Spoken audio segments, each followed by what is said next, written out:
Have you ever had a friend where all of a sudden it got really weird? I can remember one guy I got to know who I thought we were getting to be friends, actually with his whole family, his wife and him. And he invited my wife and I over for dinner. I just thought, it's like what you do when you start to become friends with somebody. You eventually make it over to their house, they make it to your house, and you have dinner. And so as we walk into dinner, we sit down, everything seems really normal.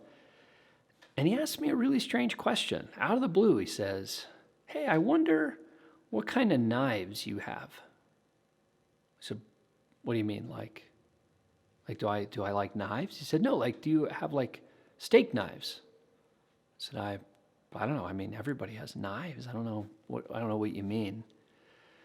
Next thing I know, he has a whole bunch of knives laid out on the table. And it's a whole presentation on how I can buy a set of knives that do all kinds of things that I've never thought about doing with a knife, from peeling a tomato to cutting a penny into a corkscrew.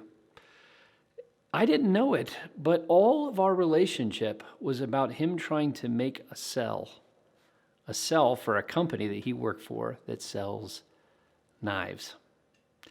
I'm happy to say that we got out of there without buying a new set of knives, but just barely.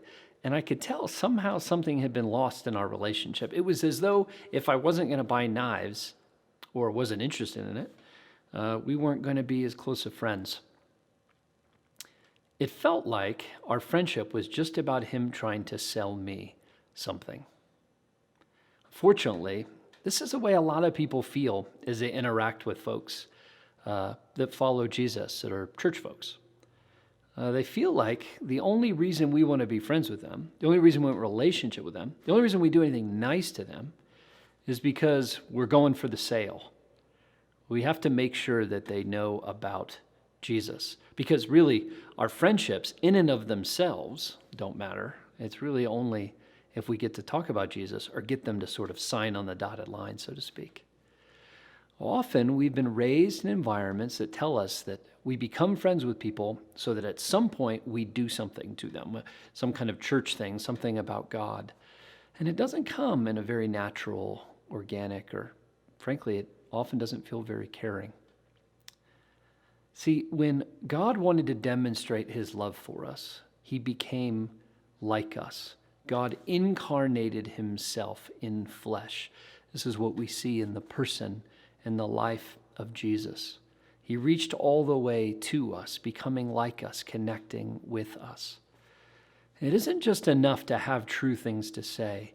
It matters the posture in which you take, how you demonstrate love by who you are and the way you talk. We're not just trying to talk to people so that we can convert them. We don't love people just so we can convert them.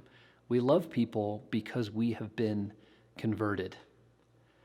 God has gripped our hearts in such a way that we're so filled with the love of God that we want to engage those with that love around us. As we get to know our neighbors, I'll tell you, if you're doing something weird to them, they're going to sniff it out.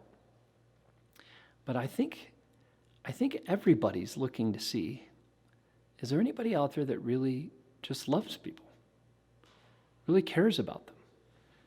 The irony is when we're out there trying to sell people something, it gets really weird. People don't like it, and frankly, very few people end up giving their life to Jesus.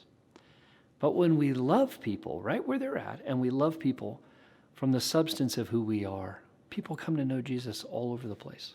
People don't like to be projects, but they're really interested in the love that you have and the way that you love them. And hopefully, that's the way that we talk about the life that we have in Jesus.